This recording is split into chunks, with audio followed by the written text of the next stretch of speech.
Tai Chi, parang gano'n. Yes, Oo. So, Tai Chi and Qigong, ayun po yung nauna ko ng pag-aralan. Ano ba yun? Parang nagda-dance ba yun? Nakita ko yun, parang Oo. nag-move yung mga hands na. Parang siyang kung fu. Almost, very, yung parang mabagal na galawan, very concise, very intentional yung galaw. And makikita mo to yung mga matatanda dun sa park, especially sa mga places like Hong Kong and China, marami sa kanila, even in Singapore. So, karamihan sa mga matatanda, it's an exercise that's very much recommended kasi nakakatulong pagbaba ng blood pressure. Blood pressure pa rin. Oo. Ginagawa din yan parang sunrise, no? Maaga. Also, in the morning or in the afternoon, so yung practice ng Qigong and Tai Chi nakakatulong sa balance. So para lumakas po yung legs ng tao. So ito po yung mga reasons why decline of health in elderly is very important. They are wrist fall prone. So yung wrist fall pag nahulog na po ang matanda tapos nabalian, mahirap na po bumalik yung Of course. yung Oo. kalusugan. So important yung exercise para ma-resolve yung yung balance. It strengthens their balance response and reflexes para hindi basta-basta natutumba yung mga matatanda. So, Vas, paano ka napunta dito sa acupuncture? Oo. Acupuncture, correlated kasi siya eh. So yung foundational ng parang yung semblance of balance nga, di ba?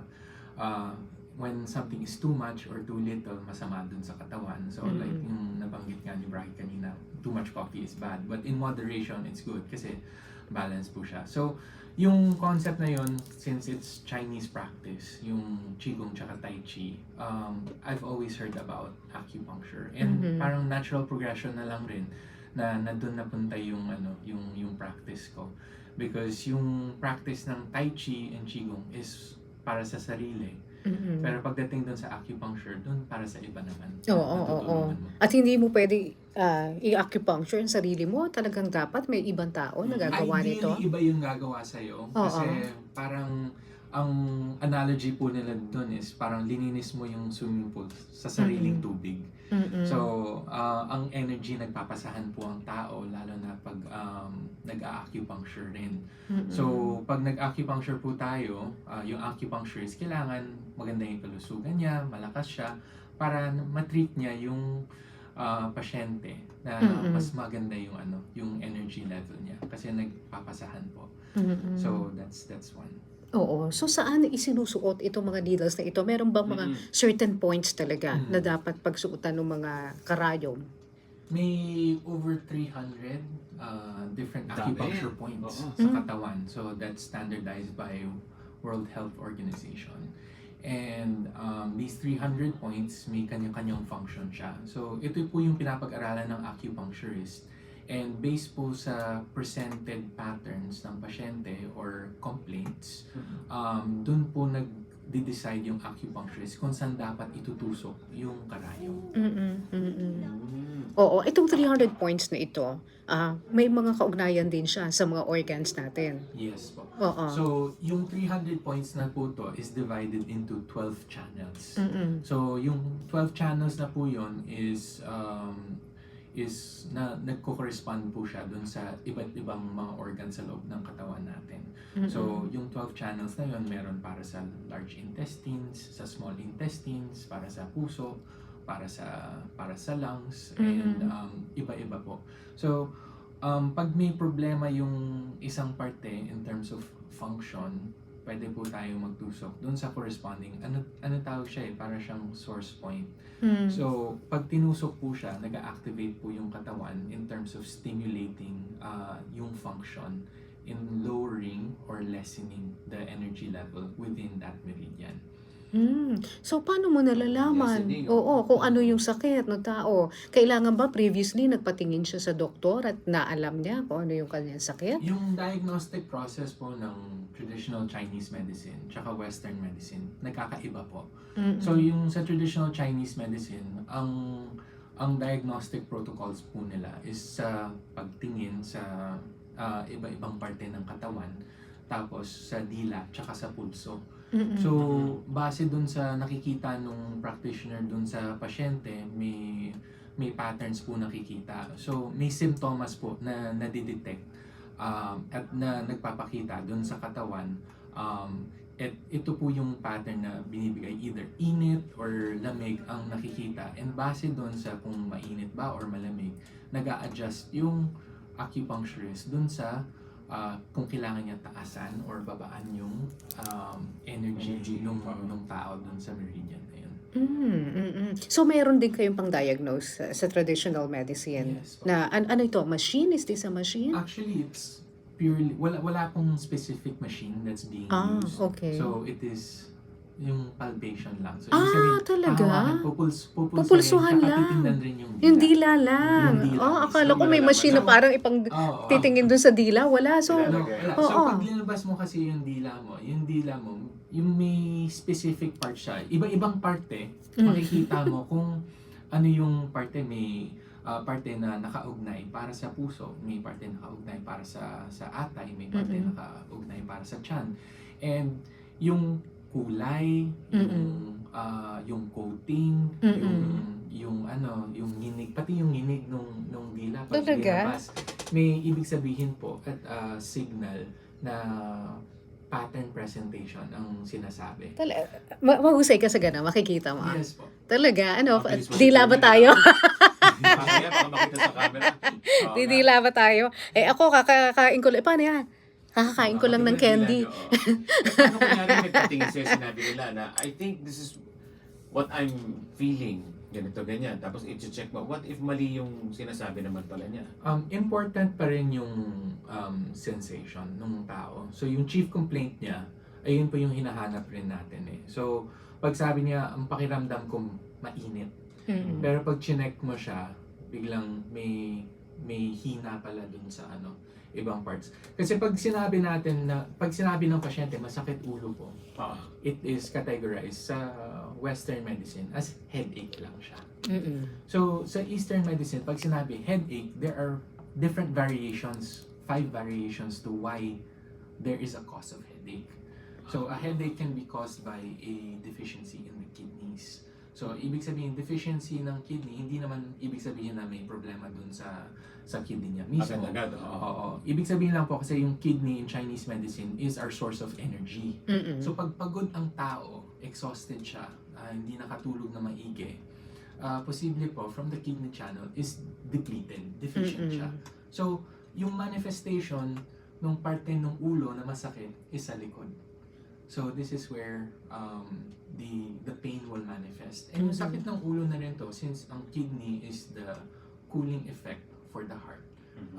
Kaya common for people with high blood pressure. Ito rin yung parte ng ulo na sumasakit. Kasi yung cooling system ng katawan is the kidney, and yung nag-overheat pag kulang yung cooling system is yung puso. So yung blood pressure tends to rise because qi rises. And that point will manifest on this Medyo batok, oo. Kaya sinasabi ng ibang tao, siguro mataas ang BP ko. Bakit? Masakit kasi yung batok. Oo. And common rin po pag pagod na sila. So may kaugnayan pala talaga yun, Yes, Kung ano yung related. sumasakit sa atin, Related. pwedeng related dun sa kung ano yung organ natin na mayroong problema. Okay. So paano kung mata ang problema? Saan inilalagay yung needle? Nako. Pagdating po sa mata, iba-iba rin po yung let's say for example, pag may problema sa mata, malabo pa ba yung mata or more of Pumuputok ang mga ugat because of diabetes. So, Yes. So, iba-iba rin po yung points na inaano because there are over 6 different meridians that start and finish around the eyes. Oh, wow. Sa eyes pala. Oo, sa eyes pa lang. So, yung mga diabetics would have issues according to traditional Chinese medicine. It's categorized as namhid kasi. So, it starts with the stomach. So, the stomach one, makikita mo dun sa is yung tendency nila is more on the Eye bags. actually it's some would, so it's more of a puffiness sa eyes. Makikita mo very sensitive yung eye bags nila. Like sila nagpa-puff, parang puffy, Parang medyo maga. maga yung tendency yung dito. And then also manifestation sa skin po is they're very oily skin. Because the stomach channel controls the sebaceous glands in the face. So when there is a excessive amount of heat in the stomach channel, nagsisecrete ng oil. Kaya nagiging oily ang face. So this is one of Madami pa our ways of doing diagnostics is by observation. If the skin is dry, if the skin is it tells us Oily. basically which organ is not functioning correctly in accordance to the symptoms. So let's say for example, dry yung scalp, oily yung scalp, or mayroon itching. Like parang mahilig magkamot kasi At nagsusugat-sugat. na. So these are all signs and symptoms for us depending on the functionality of every organ nandun Symptoms na sa pala yun. Pero for an ordinary person, Akala mo oily allergy skin ako, lang. ganun lang, Oo. allergy lang ako. Pero hindi ibig sabihin na these symptoms are severe symptoms. There's tinatawag natin acute, moderate, and then severe. So pagdating sa mga problema, the time that you go to the doctor, generally speaking, is when things are starting to become moderate and severe. And pag nagpa-blood test ka na or nagpa-check up with biomedical diagnosis, ang mangyayari po is when they check you in super early stages, yung parameters mo are still very normal. Diba? Pero in traditional Chinese medicine, Nakikita na agad. nakikita na agad Okay. ang progression of where it would start. Ah. So, heat patterns is ang tawag there's nothing to be alarmed with headaches, diba? But for traditional Chinese medicine, a simple headache, the moderate and severe manifestation of the very same pattern actually is already towards hypertension. So the development, the constant migraines and headaches that you're having, if you continue to ignore and not address the issue, 2 decades, 15 years, 10 years, 20 years down the road, ito na po yung same pattern that you will develop. Parang precursor na po siya from headache to insomnia and then eventually to a hypertensive situation. Pero kung severe na ang situation na isang tao, tas doon pa lang magpapa-acupuncture, can acupuncture help this person? It can help manage the issue. So there are some conditions where acupuncture comes in more of as a pag-manage na lang po siya. In some instances, it can be more of a cure. So for acute pains and non-oncological pains, acupuncture has an 88.4% efficacy. So Taas din. very high yung yung rate niya in treating pains. So these are pains that are like frozen shoulders, back pains, shoulder pains, and you have even dysmenorrhea, hyperacidity, and headaches or pains in general, even as far as arthritic and gout. So marami siyang pains na titreat. Ngayon, in terms of imbalances, kasi acupuncture focuses on the circulation of qi, blood, and fluids. So ito The yung- chi is the energy. The chi is the energy. And layers kasi siya. So where chi goes, blood follows, and where there is blood, fluids follow. So ayun yung parang pinaka-principles that we abide by. So when there is a blockage somewhere, there is pain. If you remove the blockage, the pain will dissipate. So the inflammation will be there kasi there's a concentration of qi. So ayun yung pagkaano namin sa Chinese medicine, yung pag-aaral May namin. question ako, meron bang instance na like in some area or some point ng katawan na sobra yung energy that you need to decrease that? Meron bang ganun? And that energy is causing some sort of trouble in that part of your body. Meron bang case na ganun? May iba-ibang patterns based on person's habit tsaka yung body type nila. So, not everybody kasi is affected by the same, let's say for example, same conditions. Diba? 2 different people. Minsan, mainit na yung katawan ng isang tao, malamig na yung isang tao. When they're exposed to heat, or if they're exposed to wind, ang tinatawag natin, hanginan. Okay, pumasok yung hangin sa katawan ng tao na mainit, lumalabas is headaches. Pag nahanginan ng tao na medyo malamig yung katawan, lamig, and stiffness and heaviness ang nai-experience nila. Na may pain. Oo, na pain. So, ang trabaho ng acupuncturist is to trace where the issue is and understand what happened. And then the treatment that follows is the insertion of needles. So, it is a gradual process in some instances, especially for severe cases. But for mga acute cases na parang like, you know, it just started, it's very mild. You can experience a really drastic improvement dun sa condition nila. Oo. Si Mrs. Ami ng Pasig, kasi you mentioned earlier about non-oncological situations, which is, ibig sabihin, non-cancerous Yes. situations.